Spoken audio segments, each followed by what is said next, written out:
साध संगत जी प्यार से कहना धन निरंकार जी। आओ सत्संगत जी, हम बड़े खुश नसीब हैं जो इस दातार निरंकार परम पिता परमात्मा के गुणगान करने का सौभाग्य प्राप्त हो रहा है।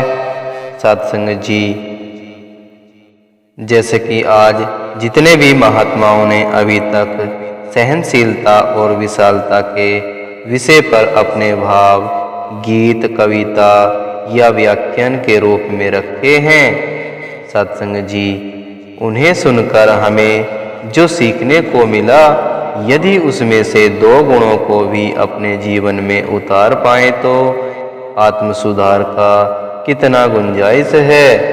हम सहनशीलता की बात करते हैं, पहले यह जान ले कि सहनशीलता होती क्या है, सहनशीलता कहाँ तक उचित है और कहाँ पर नहीं।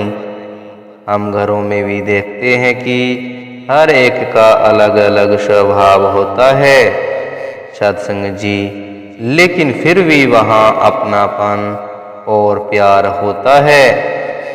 सत्संग जी, परिवार के सदस्यों के अलग अलग स्वभाव होने के बावजूद भी हम उन्हें सहन ही नहीं करते, बल्कि उन्हें स्वीकार भी करते हैं। सत्संग जी, जब तक मन में स्वीकृत का भाव नहीं आता, तब तक हम उस चीज को ऐसे सहन करते हैं जैसे उसे सहन करना भी हमारी मजबूरी है। कई बार हमें कुछ प्राप्त करना होता है तो भी हमें मजबूरी में किसी को सहन करना पड़ता है।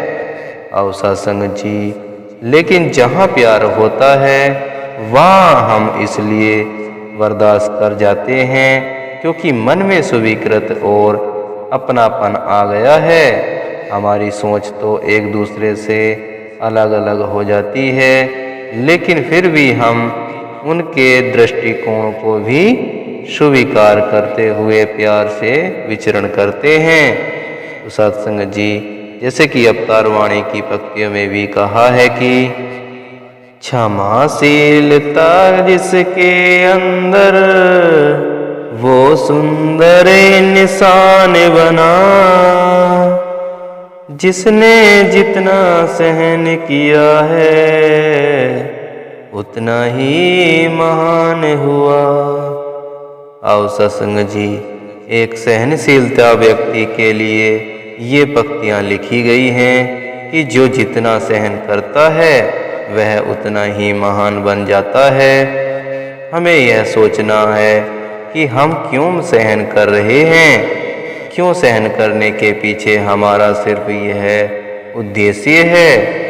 आओ सत्संग जी, हमने दुनिया की नज़रों में महान बनना है, इसलिए जिस चीज़ को बर्दाश्त करते हैं कि ज़रूरत ही नहीं है, उसको भी हम बर्दाश्त करते रहे। उदाहरण के तौर पर, जैसे अगर किसी के पैर में कांच चुभ गया है तो चेतनता तो यही कहती है कि उस कांच को निकाल दो। अगर मुझे दुनिया को दिखाना है कि मैं इतने दर्द को बर्दाश्त करने की क्षमता रखता हूँ, किसी से कोई शिकायत भी नहीं कर रहा हूँ कि देखो मेरे पैर में कांच चुभ गया है, और बस दिखावे के लिए ही उस कांच की अपने पैर में लेकर पूरा दिन चलता रहा, तो भी यह उचित नहीं है। और सत्संग जी, चेतनता तो कहती है कि उसी समय उस कांच को निकाला जाए या फिर डॉक्टर के पास जाए, कोई ऐसा साधन अपनाए जिससे कांच भी निकल जाए और दर्द भी समाप्त हो जाए। आओ सत्संग जी, अगर हम कहते हैं कि हम सहन कर रहे हैं, वह इसलिए नहीं कि हमने अपने आप को महान दिखाना है, बल्कि सहनशीलता जब तक स्वाभाविक रूप में जीवन में आ जाती है तो जीवन स्वतः ही महान बन जाता है। आओ सत्संग जी, अगर हम किसी को सहन कर सकते हैं तो उसे क्षमा भी किया जा सकता है। क्षमा करने से दूसरे को फर्क पड़े न पड़े, लेकिन उससे हमें जरूरी लाभ मिलता है। क्षमा करने से हम किसी पर कोई एहसान नहीं करते, बल्कि इससे हमारे व्यक्तित्व के में ही निखार आ जाता है। और सत्संग जी ऐसे ही पक्ति में कहा है संपूर्ण अवतार वाणी की, सहनशीलता को कभी भी कायरता न जानो तुम, वीर पुरुष में होती है यह वीरता है मानो तुम। और सत्संग जी दुनिया में यह भी देखा जाता है कि लोग ऐसी ही भी सलाह देते हैं कि अगर किसी ने आपसे ऐसा कहा तो आपको भी पलटकर जवाब देना चाहिए था।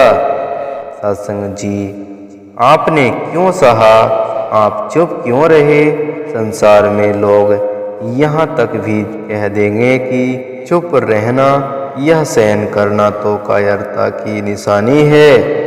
किसी व्यक्ति ने तुम्हें इतना कुछ सुना दिया और तुम उसके सामने चुप रहे, लेकिन संतों का पता है कि यह कायरता नहीं है। सहनशीलता तो एक ऐसा गुण है जो जीवन को निखारता है। एक इंसान जिसमें बहुत हिम्मत होती है, जो वीर होता है, उसी के लिए किसी को सह पाना संभव होता है। और सत्संग जी वहाँ अपनी सोच विचार, मन और गुस्से को काबू में रखना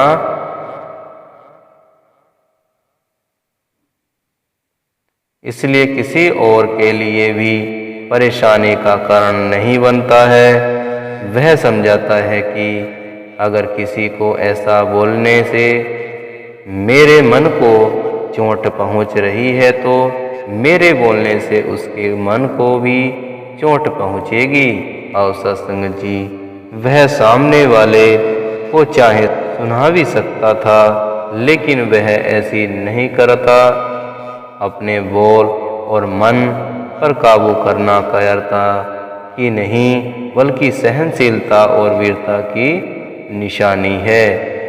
तो सत्संग जी दास के मुंह से कोई गलत शब्द निकला हो तो भाई बच्चा समझ के और बख्श लेना, और कोई शब्द अच्छा लगा हो तो अपने जीवन में धारण कर लेना, जिससे यह जीवन का पार उतारा हो सके।